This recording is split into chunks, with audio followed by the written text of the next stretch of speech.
question, raise your hand and we'll come to you. Cameron's ready at the back. We'll start with Nick Callow from Haters. Hi, Mikel. Hi. Your thoughts on a very challenging game with players missing, another great set-piece goal from Gabriel? Well, super happy, obviously. We know what it means to our club, to our people, to win a London derby. And we have the power to try to make them very happy. So hopefully we have achieved that, and that makes it very special. On the performance, we had moments in the game, some really good ones, some others that we have to suffer. We suffer because we have to adapt a little bit the plan because of the players that we had available, and I loved it because since the day that we started to get bad news, the team got hungrier and hungrier to play the game. And that's a big compliment to everybody at the club to behave in a certain way, you know, and it's a tough week that is coming up, and instead of finding any little excuses or arguments to do that, do the opposite, face the challenge, play with courage, acknowledge our qualities and what we have to be able to win a game, and we actually done it. As you say, huge run of games this week, Champions League on Thursday, and then Manchester City at the weekend. No Declan Rice or Martin Odegaard in the midfield, other players injured too. What does it tell you about your squad that couldn't come with? The people that we have, I think I already spoke during the week, you know. People that are hard, that they have thick skin, that they love the game and they love winning. In order to love the game and win, you have to do a lot of things that sometimes people call them ugly. And enjoying doing those ugly things is a big compliment of this team right now. And when you are able to do that, normally you get a good gift. Sammy? Mikel, in terms of the players you didn't have available today, how much would this result garner more belief in obviously what you're doing? And can I just check on Martin Odegaard and if there's been an update from Friday? Well, it does, because obviously we won 3 years in a row here. You know, I don't know when's the last time in the history of the club that this happened. So that's a big thing. I think they believe already. You know, we've won a lot of big games. It's a big week coming up. That's going to give us a lot of energy and belief. Obviously, there are a lot of things to get better today. I don't think we've done, especially with the ball, the simple things right at all. I will get better. And regarding Martin, we still have to wait and see. The news is certainly wasn't available to play today. Matt? Hi, Mikel. Since the club hired Nicholas Jover, I think you've scored 42 goals from set pieces. I mean, is he, in your eyes, the best in his field? And just how important is that to what you do? In his field, in other fields, as a person, the relationship that we have, that's why I made a decision to bring it to City when I was there, and then to Arsenal, and him and the staff. You know, they have injected the belief to the players that there are many ways to win football matches. That this is a really powerful one, and he's given us a lot. So a big compliment to all of them for sure. Amy? Hi, Mikel. Hi. Just a quick one to start with. How's Bukayo? You've got this big week coming up. Really, any more injuries? I don't know, because I made 2 changes with the front players and suddenly he's down, so I thought I'd look at the bench and the options that we had. So we have to adapt. I don't know exactly what is it, but he could not continue.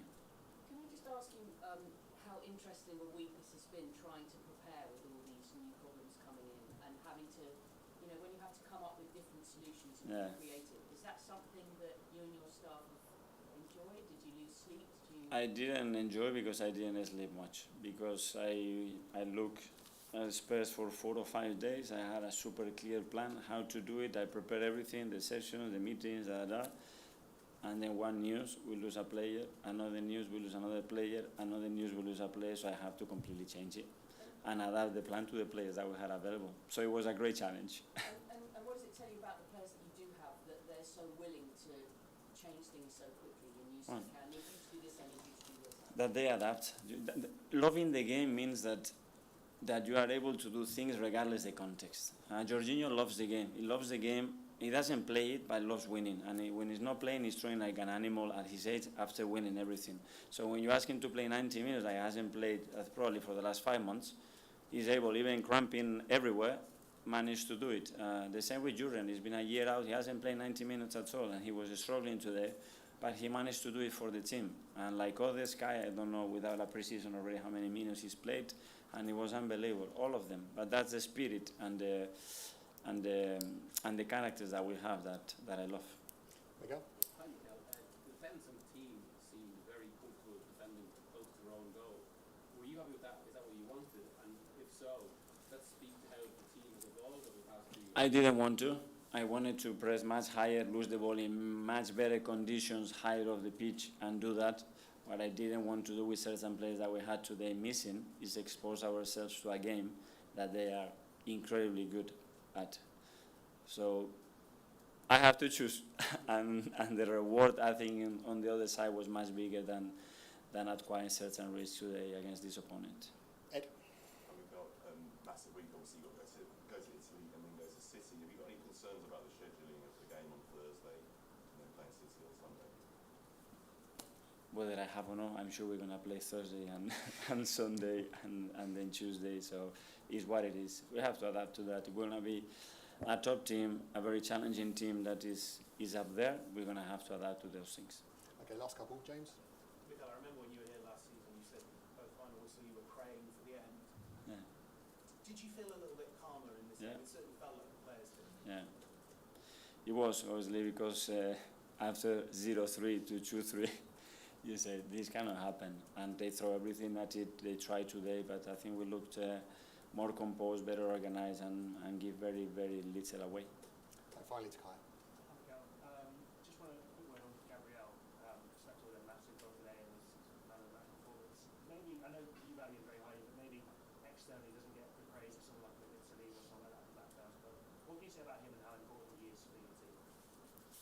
Well, I think the way he has evolved, first of all as a person, and then on his role at the club, at the team, has been phenomenal. It's been great to watch. This is why we are here. This is one of my passion to give players the environment, to give players the supports, the education, the coaching, to grow and to prepare them for the life and to prepare them to get to levels that probably they didn't think before. And Gabriel is certainly one of the best examples of that. Why? Because he loves what he do, he applies himself incredibly well, and he wants it. And when that happens, normally good things happen to this kind of people. Just finding this kind of game where you're up against it and things maybe aren't going your way before. Do you prefer that kind of win to a game where you think win 5-0, quite comfortable, everything goes your way? What would you 5-0. But this one today, I think, was extremely special and very happy with it. Yeah. Okay, everyone. Thanks very much, everyone. Thank you. Thank you. Thank you.